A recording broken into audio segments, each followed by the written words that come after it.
Welcome to our channel. Today we how to log into Neo4j Aura, manage graph databases step by step clearly. Open your preferred web browser. In the address bar, type neo4j.com and press enter. Once the Neo4j homepage loads, look for the Aura option in the top navigation menu.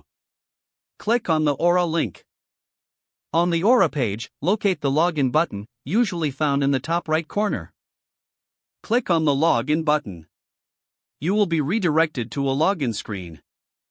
Enter your registered email address in the designated field. Next, type your password in the appropriate field.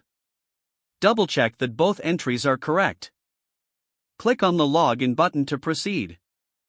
If your credentials are correct, you will be directed to your Neo4j Aura dashboard. From the dashboard, you can manage your graph databases. Explore the various features available, such as creating new databases and monitoring performance. If you encounter any issues logging in, check your credentials for errors. For forgotten passwords, use the Forgot Password link to reset your password. Follow the prompts to regain access to your account. Enjoy managing your graph databases on Neo4j Aura.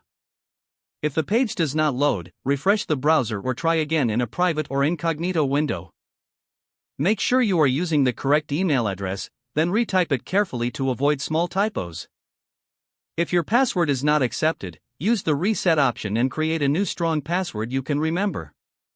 Check your spam folder for verification or security emails, then complete any requested confirmation steps. Enable two-factor authentication if available to improve account security and reduce unauthorized access risk. After signing in, review your profile details so your contact information and settings are accurate and current. If you see an error message, note it down and try again after restarting your device and internet connection. Log out when you finish, especially on shared devices, to keep your account and payment information secure. If the page does not load, refresh the browser or try again in a private or incognito window.